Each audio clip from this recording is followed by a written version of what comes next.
Eka Wisnupatia Adipurnama menyatakan bahwa di VR CCTV tersebut ada tipe security dan terdakwa Irfan Widianto diarahkan mengecek keberadaan DVR CCTV tersebut.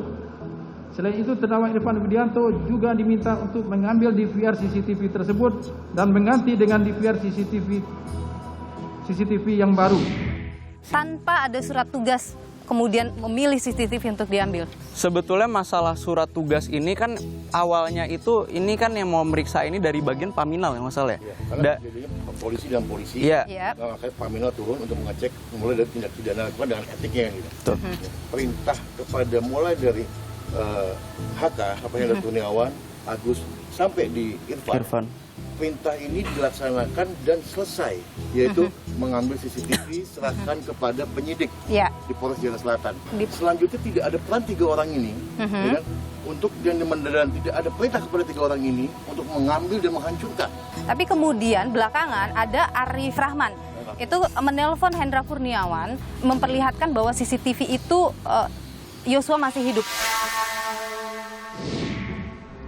Melihat keadaan sebenarnya terkait keberadaan Nofriansah Yosua Huta Barat masih hidup, akhirnya perasaan saksi Arif Rahman Arifin sangat kaget karena tidak menyangka bahwa apa yang sudah saksi Arif Rahman Arifin dengar beberapa hari yang lalu, informasi tentang kronologis kejadian tembak-menembak yang disampaikan oleh Kapolres Jaksel Kombes Budi Herdi dan Karopenmas Divhumas Brigjen Ramadan ternyata tidak sama dengan apa yang saksi Arif Rahman Arifin lihat pada CCTV tersebut.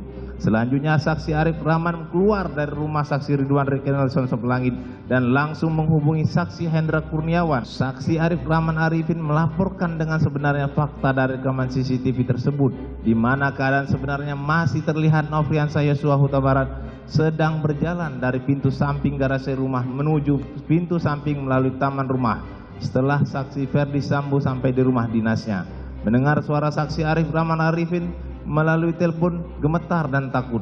Lalu saksi Hendra Kurniawan menenangkannya dan meminta agar pada kesempatan pertama ini saksi Arif Rahman Arifin dan saksi Hendra Kurniawan menghadap saksi Ferdi Sambo. Itu benar, ada obrolan itu dan Hendra mengakui kepada Anda sebagai pengacaranya. Jadi ketika bersama Hendra yang ngomong itu menghadap ke Pak Ferdi Sambo. Iya. Ada ceritanya agak tuh. Sebetulnya kalau masalah ini saya belum mendalami ya, cuma saya mendapatkan informasi yang belum saya dalami.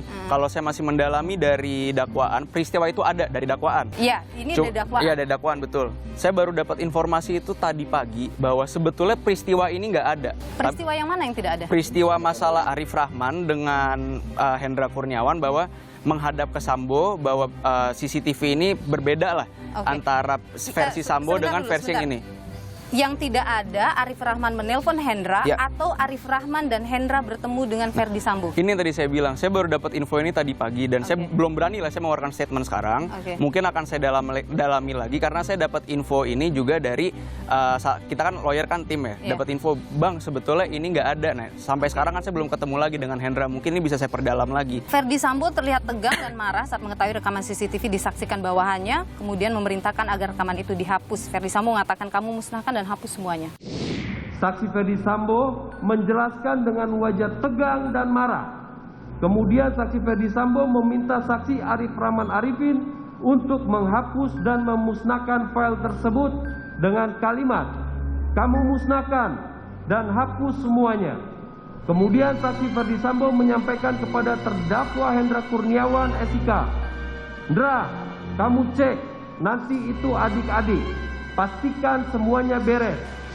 Ketika melihat ada kegusaran dalam diri Ferdi Sambo ketika mengetahui ada yang menyaksikan video itu dan menyebutkan Yosua masih hidup, apakah Hendra tidak bertanya-tanya kenapa ini?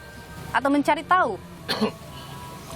Masalah ini sebetulnya psikologis, bisa dibilang dari psikologis. Kayak yang namanya Hendra Kurniawan ini lulus Akpol tahun 95. Sekarang udah tahun 2022, berarti ada sekitar 27 tahun dia udah jadi polisi. Sudah ditanamkan dalam diri dia sejak dia lulus pendidikan, bahkan sejak pendidikan awal, 4 tahun sebelumnya mungkin ya, 91. Yang namanya hubungan antara junior dan senior itu sangatlah ketat gitu, sangatlah kuat gitu. reaksi seseorang atau anggota polisi itu sudah terbentuk dari awal bahwa perintah atasan itu atau yang namanya senior itu tuh ya udah, ini tuh hierarkinya tuh sangat kuat bagi mereka. Tapi kalau kita melihat sebenarnya dalam peraturan Kapolri nomor 14 tahun 2011 tentang kode etik profesi kepolisian, setiap anggota Polri yang berkedudukan sebagai bawahan wajib menolak perintah atasan yang bertentangan dengan norma hukum, norma agama, dan norma kesusilaan. Kenapa kebiasaan itu bisa mengalahkan sebuah kode etik? Yang wajib untuk menolak itu kan yang bertentangan dengan norma hukum, bertentangan dengan ini. Perintah itu tidak ada satupun yang bertentangan dengan norma hukum.